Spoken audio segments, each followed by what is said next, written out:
नारद मुनि का व्यास जी को यह बात समझाना कि तुम हरिश्चंद्र का एक पुराण बनाओ और व्यास जी ने अपने पिछले जन्म का हाल कहना।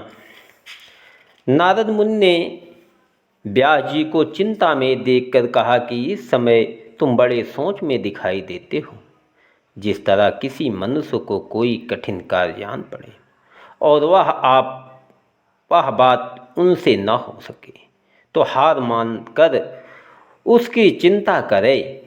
सो तुमने एक वेद के 4 वेद बनाकर महाभारत व 17 पुराण तैयार किए, तिस पर भी तुम्हारा बोध नहीं हुआ। यह वचन सुनकर वेदो व्यास बहुत प्रसन्न हुए कि तुमने हमारे मन की बात को जान लिया। फिर व्यास जी ने अपने चिंता का हाल नारद मुनि से कहकर बोले कि आप दिन रात परमेश्वर के भजन में लीन रहते हैं, सो दया करके कोई ऐसा उपाय बतलाइए कि जिसमें हमारा चित्त शुद्ध हो जावे। यह बात सुनकर नारद मुनि बोले कि हे व्यास जी, जिस तरह तुमने महाभारत और 17 पुराण में परमेश्वर का गुणानुवाद थोड़ा सा लिखकर यज्ञ और तप व तीर्थ और दान, व्रत और नेम व लड़ाई, देवता और संसारी मनुष्यों का हाल वर्णन किया है, उस तरह कोई पुराण निर्मल लीला और यश आदि पुरुष भगवान का मन लगाकर नहीं बनाया। इस कारण तुम्हारे चित्र को संतोष नहीं हुआ। परमेश्वर की लीला के सिवा दूसरे पुराणों की पढ़ने और सुनने से परमेश्वर बहुत व लाभ थोड़ा होकर उनका फल सदा स्थिर नहीं रहता।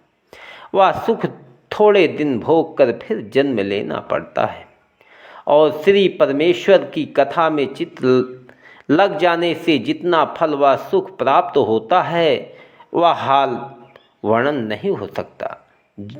जिन लोगों को संसार में अनेक तरह के डर व दुख लगे रहते हैं, वह सब वज्र रूपी हरिकथा सुनने और पढ़ने के छूट जाते हैं। इसलिए जिस पुराण और भजन में परमेश्वर की लीला और नाम लिखा हो उसी को उत्तम समझना चाहिए।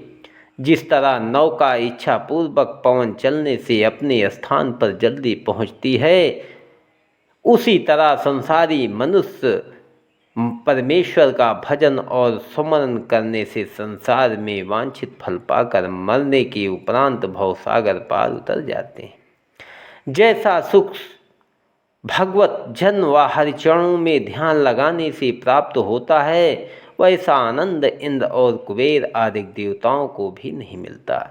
इसलिए मनुष्य को उचित है कि अपने मन में संतोष रखकर किसी प्रयोजन के बिना परमेश्वर का भजन व स्मरण किया करे।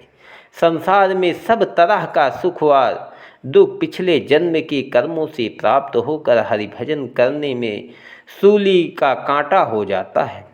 हरिचरणों का ध्यान मन में रखने से संसारी माया छूटकर फिर उस मनुष्य को यज्ञ और तप, व्रत और दानादिक करने का कुछ प्रयोजन नहीं रहता। और जो लोग हरि भक्त न रहकर केवल यज्ञ और तप और व्रत व तीर्थ करते हैं, वह आवागमन से रहित नहीं होते। शुभ कर्म करने से थोड़ा दिन उनका सुख भोग कर फिर जन्म लेते हैं। बाजी बात वेद व पुराणों में तुमने इस तरह पर लिखी है जिसको मूर्ख नहीं समझेंगे। जैसे अपने पितरों का श्राद्ध करना मांस से लिखा है, इसलिए मांस खाने वाले तुम्हारे वचन का प्रमाण मानकर मांस भोजन करके यह ना समझेंगे कि व्यास जी का अभिप्राय मांस से यज्ञ और श्राद्ध करने वास्ते है। इस तरह की बात साधु व तपस्वी अच्छी ना मानेंगे। जो लोग हंस रूपी परमेश्वर के भक्त हैं, वह वैकुंठ नाथ के भजन व सुमन और हरिभजन के ध्यान से मग्न रहकर दूसरी बात नहीं जानते। जिस तरह हंस मान सरोवर के किनारे रहकर दाने की जगह मोती चुगते हैं और कौवा अशुद्ध जगह बैठकर बिष्टा आदि अशुद्ध वस्तु खाता है और अपनी बोली बोलकर मारे अभिमान के दूसरे पक्षी को अपने बराबर नहीं समझता और उसकी बोली हंस प्रिय नहीं करते, उसी तरह हंस रूपी साधु और वैष्णव को परमेश्वर का गुण और चरित्र सुनना प्यारा लगता है। और जो पुराण श्याम सुंदर के नाम की स्तुति से रहित है वह उनको अच्छी नहीं लगते। काक रूपी मनुष्य उन बातों का सुनना जिसमें केली व कीड़ा संसारी सुख रहता है अच्छा जानते हैं। इसलिए तुम्हारे मन को संतोष नहीं हुआ। अब तुम्हें चाहिए कि एक पुराण ऐसा बनाओ जिसमें सब लीला और गुण परमेश्वर का लिखा हो और उनके पढ़ने और सुनने से मनुष्य को पूर्ण प्राप्त होकर मरने उपरांत मुक्ति पद भी मिले। वह तुम्हारी चिंतना छूटकर संतोष हो। हे व्यास जी, कदाचित तुमको हमारे कहने का विश्वास ना हो तो हम अपने पिछले जन्म का हाल कहते हैं, सुनो। उस जन्म में एक दासी के पुत्र थे और मेरी माता एक ब्राह्मण के यहाँ काम करती है। वह ब्राह्मण साधु और संत की सेवा किया करता था। सो बरसात के दिनों में उस ब्राह्मण के स्थान पर साधु लोग आन कर टिके और उस ब्राह्मण ने साधुओं के चौका और बर्तन करने के वास्ते हमारी माता को रख दिया। मैं भी बालक होने से अपनी माता के साथ उन साधुओं के आश्रम पर रहकर आठों पहर उनका दर्शन किया करता था।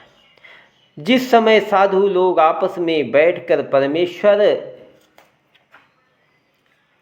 की कथा और वार्ता करते थे उस समय मैं भी उनके पास बैठा रहता था और मुझ बालक अज्ञान को वह बातें कथा की अमृत प्यारी लगती थी, इसलिए मैं बड़े प्रेम से उनको सुनता था। साधु लोग भोजन करके जो अपना अपना जूठन मुझको अपने हाथ से देते थे उनको मैं बड़े प्रेम से खाता था। जब वह साधु बरसात बीते अपने अपने स्थान को जाने लगे तब मैं बहुत रोया और मुझको यह इच्छा हुई कि मैं भी इनके साथ जाऊं। तब उन्होंने मेरे ऊपर कृपा करके कहा कि हम तुझे मंत्र पढ़ा देते हैं, उनको तू जपा कर। फिर वह लोग मुझे 12 अक्षर का मंत्र उपदेश करके अपने स्थान को चले गए। मैं उस मंत्र को जप कर साधुओं की आज्ञा प्रमाण श्री कृष्ण और बलराम और प्रद्युम्न और अनिरुद्ध के चरणों का ध्यान करने लगा। जब उन साधुओं का जूठन खाने और मंत्र पढ़ने के प्रताप से मुझे ज्ञान उत्पन्न हुआ तब मन में यह बात विचार किया कि वन में जाकर परमेश्वर का भजन करूं, किस वास्ते पड़ा रहूं। पर मेरी माता मुझसे बड़ा स्नेह कर एक क्षण भी मेरा साथ नहीं छोड़ती थी, इसलिए मैं उनको अकेले छोड़कर कहीं जा नहीं सकता था। सो परमेश्वर ने मेरे चित्र का हाल जानकर ऐसा संयोग किया कि हमारी माता सांप काटने से जो उसी ब्राह्मण के वास्ते दूध दुहाने जाती थी राह में मर गई। जब लड़कों ने आनकर हमसे यह हाल कहा तब मैंने बहुत प्रसन्न होकर मन में विचार किया कि देखो परमेश्वर ने संसारी माया मोह से मुझे छुड़ाया। यह विचार कर मैं उसी समय जबकि मैं 5 वर्ष का था वहाँ से उत्तर दिशा को बड़ी बड़ी नदियाँ और नाले व पहाड़ नाचता हुआ एक वन में चला गया। वन में बहुत से सिंह व भालू व हाथी आदि पशु मुझको दिखलाई दिए, पर भगवान की कृपा से मैं कुछ नहीं डरा। मेरा ध्यान परमेश्वर के चरणों में लगा था, इससे मुझे कुछ सुख भूख और प्यास भी नहीं लगी। जब मैं बहुत दूर एक वन में जहाँ मनुष्य आदि का आवागमन नहीं था पहुँचा तब वहाँ एक वृक्ष पीपल के नदी किनारे देखा। जब मैंने उस वृक्ष के नीचे जड़ पर बैठकर परमेश्वर के स्वरूप का ध्यान